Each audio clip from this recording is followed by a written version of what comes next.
અને ભેંસ પાલવામાં આવે છે. ગાય દૂધ આપે છે, ભેંસ દૂધ આપે છે. એ આપણે ડેરીમાં આપીએ છીએ. એમાંથી એ પૈસા આપણને મળે છે.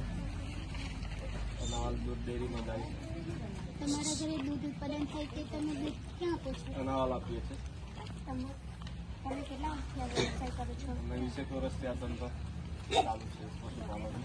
પશુઓને ખોરાકમાં શું શું આપવામાં આવે છે? એને નાણ આપવામાં આવે, ખોળ આપવામાં આવે, કુચકી આપવામાં આવે છે, ઘઉંનું ભૂસું આપવામાં આવે છે. એ દરેક આઈટમો આપવામાં આવે છે. તમારા ઘરે ટોટલ કેટલું દૂધ ઉત્પાદન થાય છે? એક ટાઈમનું 50-60 લીટર દૂધ થાય છે. આખા દિવસનું 6 લીટર દૂધ થાય છે. તમને દૂધના માસિક કેટલા રૂપિયા મળે છે?